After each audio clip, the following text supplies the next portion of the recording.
Перед началом я хочу сказать, чтобы тебе же было удобнее, что в YouTube на таймлайне и все в видео, все лайфхаки будут разделены на подкатегории. Поэтому все, желаю тебе приятного просмотра, погнали!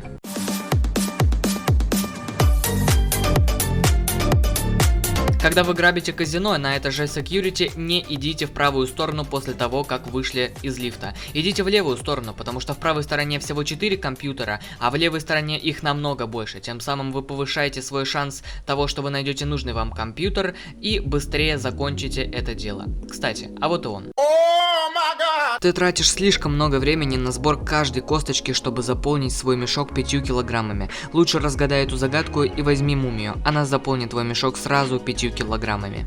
Если ты разгадал загадку и фараона там не оказалось, то мой тебе совет: бери всегда самое тяжелое сначала, то есть картины, какие-нибудь маски фараона и вот эти вот предметы, а потом уже кости, потому что если ты начнешь сначала брать кости, у тебя заполнится рюкзак, а большие предметы тебе не поместятся, у тебя же осталось 4 килограмма и осталось взять только 1 килограмм, и в общем-то ты уйдешь с 4 килограммами, с неполным рюкзаком, и получишь меньше денег.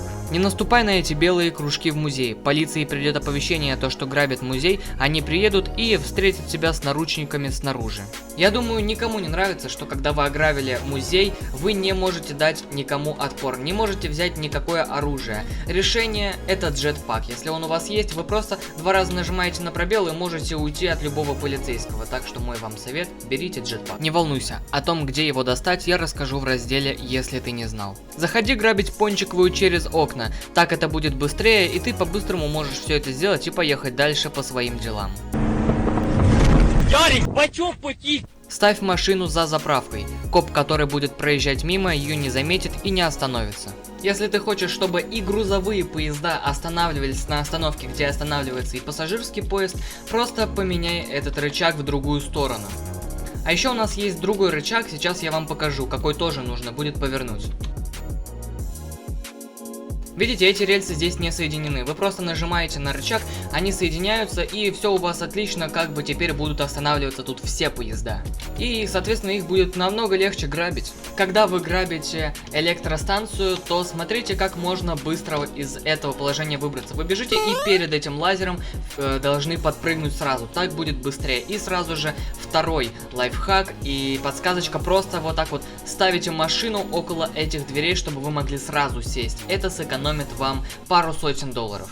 Если тебе просто нужно спрыгнуть с высокого здания до своей машины, то не открывай парашют в начале. Открывай его примерно в конце, чтобы просто не разбиться, и тогда ты прилетишь быстрее. Кстати, после любого ограбления, после которого вам нужно что-то продать, вы можете пойти и дополнительно ограбить, например, электростанцию и получить в 2 раза больше денег, ну то есть за 1 раз. Это вы, получается, экономите время, но я вам не советую это делать, если на сервере много копов, потому что если они вас поймают, ну как обычно, будет обидно.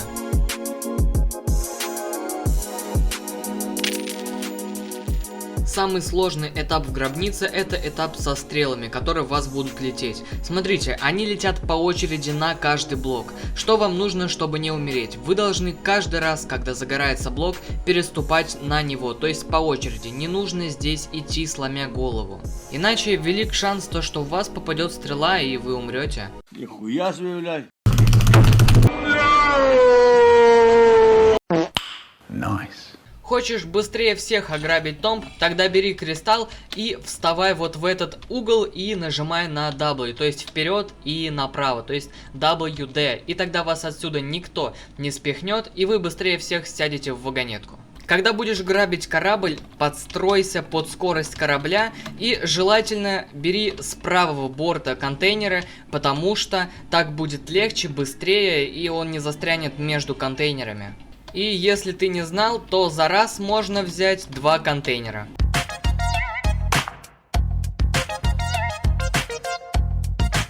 Если хочешь, чтобы прошло все гладенько, четенько, то всегда подготавливайся к ограблению. Всегда бери то оружие, которое тебе пригодится в ограблении. Например, джетпак, он всегда пригодится. Нечего грабить? Не может быть. Не стой на месте, в разных местах могут лежать кейсы, грабь поезда, пончиковую, заправки. Если ты будешь этому следовать, то в твоем кармане будет больше денег примерно на 30%, нежели если ты грабил только то, где много платят. То есть, если ты заработаешь 100 тысяч, у тебя будет 130, 1 миллион, 1 300 000. Понимаешь, о чем я? Пабло. Если вы не знали, то вот эта вот пушка, которая активирует щит, она не только позволяет тебе защититься от любого оружия, кроме плазма-пушки, потому что она пробивается, но еще и восстанавливает тебе здоровье быстрее, наверное, в раза 4. И вот оно уже восстановилось.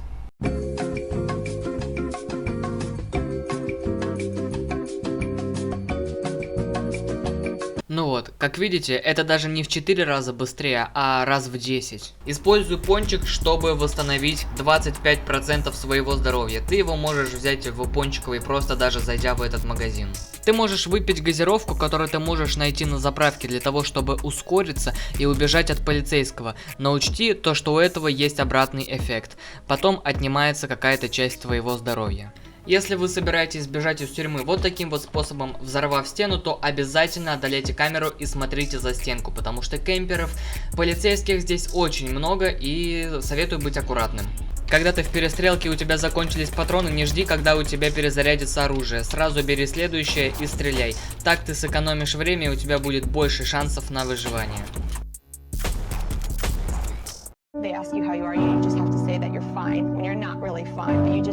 Не нужно брать много оружия в свой инвентарь, особенно таких, с которыми ты не умеешь пользоваться. Лучше возьми чуть-чуть, но с которыми ты умеешь пользоваться. А самый лучший вариант — это научиться пользоваться всеми оружиями. Всегда будь готов давать отпор полицейским. То есть даже если ты что-то грабишь или даже ждешь, берешь оружие и смотришь от первого лица, от третьего, как тебе удобнее, потому что никогда не знаешь, когда они могут прийти. Если ты не хочешь сильно бросаться в глаза полицейским, то всегда заезжай на места, где можно переодеться, и переодевайся. Сделать это можно на 2 наших базах криминальных. Также здесь можно взять оружие, но я думаю, ты об этом знаешь.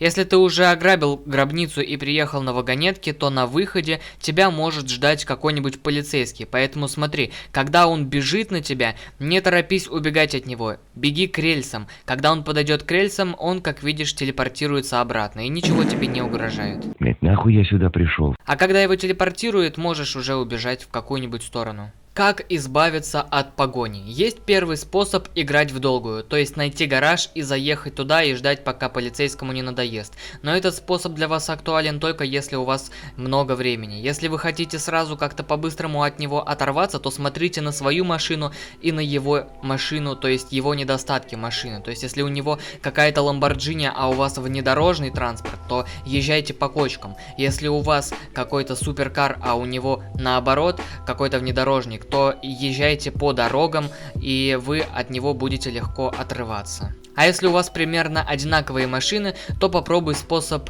неожиданности. Езжай в город и резко поворачивай на поворотах, тогда он просто не будет за тобой успевать поворачивать. Не будь предсказуем и выходи через любые другие обходные пути, где тебя не будут ждать полицейские. Например, в музее это будут центральные двери, там уж тебя точно никто не будет ждать. А вот, например, в банке можно взорвать дверь и открыть себе дополнительный ход, через который ты можешь, конечно же, выбраться, и, скорее всего, тебя там тоже никто не будет ждать. И так далее.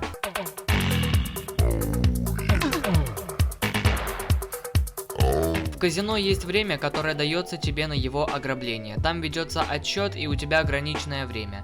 Оно показывается там, где уже лежат деньги и где лифт.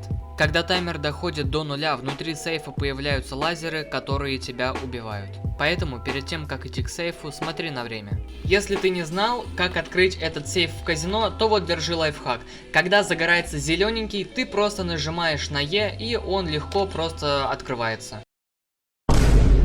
Лайфхак для любителей реалистичной езды. Если нажать на С русскую или на С английскую, то вы будете ездить от первого лица. Классно! Причем от разных машин разный вид внутри. Ложиться также можно не на кнопку C, а на кнопку Z английскую, она также работает. Вот этот рычаг можно поворачивать, и он будет регулировать ваше движение. Если он смотрит вправо, вы поедете в правую сторону. Если он смотрит влево, аналогично вы поедете в левую сторону. Если он будет повернут в правую сторону, то вы выйдете там, где у нас баги. Если он будет повернут в левую сторону, то вы выйдете в городе. Точнее, около военной базы. Если ты не знал, то на самом деле можно освободить любого преступника от наручников, пока тот не исчез. Why you bullying me? В пассажирском поезде в последнем вагоне есть куча денег, которые за раз будут давать тебе по $1000. Самый простой способ решить загадку в электростанции, то есть соединять самые близкие пути. То есть смотрите, между ноликами у нас всего лишь 2 клеточки. Мы должны соединять самые минимальные, самые близкие, а потом уже по ходу дела разбираться, чё куда. Вот, например, вот так вот. Как бы легко, согласитесь? Если вы не знали, то за полицейского можно зайти в любую камеру и положить какое-нибудь оружие внутрь. Это делается для того, чтобы потом вы, обыскав этот шкафчик, смогли достать этот пистолет. То, насколько это эффективно, судите сами. На момент снятия этого видео джетпак находится за казино, вот здесь вот в городе, вот в этом здании. Он здесь, его можно купить за 50 тысяч. Если вы не на самолете, то можете просто подъехать к этому зданию. Тут есть высокая лестница, вы просто по ней поднимаетесь и забираете джетпак. Или же просто покупаете, если у вас его еще нету. Не факт то, что он здесь будет находиться на момент, вот когда ты смотришь это видео, но на момент, пока я снимаю, он находится здесь. И перезаряжать его можно бесплатно каждые 15 секунд. Ты не можешь летать в здании, которое грабишь, зато можешь использовать затяжной прыжок, как я его называю. Чтобы его активировать, ты просто очень быстро нажимаешь на пробел. Вот так он выглядит. На самом деле, это такой баг, и возможно, потом его исправят.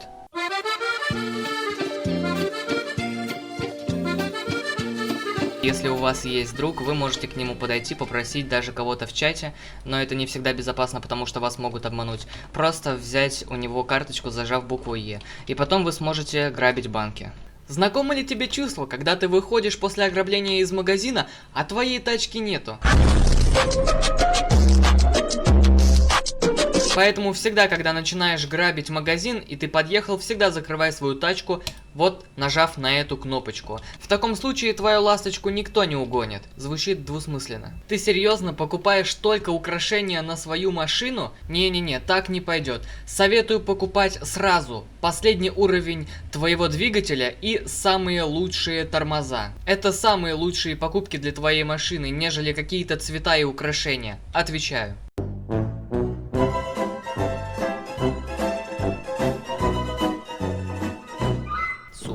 Имей в виду то, что когда ты грабишь ювелирку, тебе нужно всего 4 удара, чтобы разломать стекло и получить $500.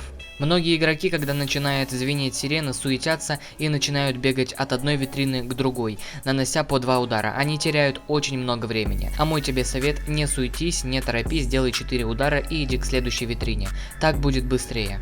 Если у тебя есть такая возможность и ты хочешь задонатить, то советую купить большую сумку за 300 робаксов. Она самая эффективная, если ты ее купишь, ты можешь забирать с любых ограблений намного больше денег. Тем самым ты сможешь и покупать больше вещей, оружия и машин и так далее. Премиум гараж за 450 робаксов тоже неплохая покупка, потому что он дает тебе возможность спавнить около себя все машины, которые ты купил.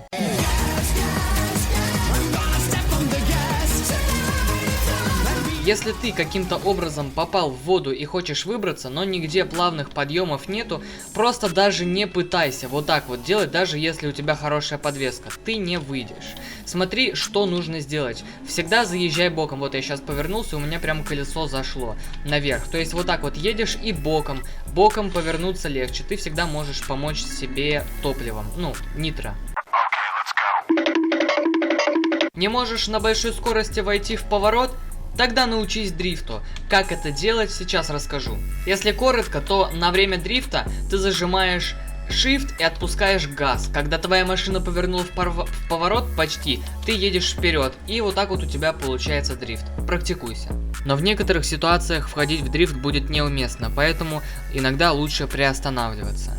Например, перед воротами. Не нужно со всей силы в них врезаться, иначе ты знаешь, что будет. Ты отлетишь, и тебе придется разворачиваться. Если ты просто перед ними остановишься, то ты очень хорошо сэкономишь себе время. Если ты устал все время зажимать кнопку Shift и бежать, то для тебя как раз таки создана эта кнопка, просто нажимаешь на нее, и Shift я как бы не зажимаю, он сам бежит. И эта функция активна до тех пор, пока ты не сядешь в машину за управление, либо ты сам не нажмешь Shift. Чтобы сэкономить пару сотен долларов с плутониума и быстрее его продать, вы должны ехать по этим рельсам, если, конечно же, вам позволяет подвеска, потому что вы можете улететь куда угодно на этих рельсах. Смотрите, вы просто проезжаете по этому мосту и получаете на пару сотен долларов больше, потому что так быстрее. И это касается не только продажи плутониума, ты можешь ехать по мосту в любой ситуации. Кстати, видите этот вертолет за 200 тысяч? Он как раз таки заточен под то, чтобы грабить корабли. Поэтому если вы грабите корабли, покупайте его. Он маневреннее, меньше, в него сложнее попасть, и да он, наверное, и чуть-чуть побыстрее будет. Ставь машину там, откуда ты будешь выходить после ограбления, желательно смотрящую в ту сторону, куда ты будешь ехать. Например, вот так. С помощью глайдера легче направлять свое движение в воздухе, и ты можешь дольше лететь. Но при желании можно и научиться на парашюте тоже долго лететь вперед, но на парашюте это будет немного сложнее. Когда летишь на парашюте, смотри не вниз, куда ты хочешь приземлиться, а вперед. В таком случае ты будешь лететь намного дальше. Неподготовленные люди даже не поймут, что почем, и как бы будут лететь вниз, а если вы от кого-то отрываетесь на парашюте, то вот вам плюсик, сможете улететь от кого-то далеко.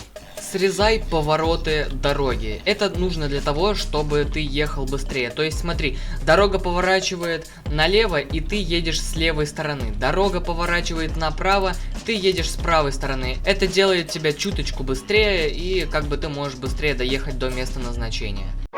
Вот это тут полицейского шатает.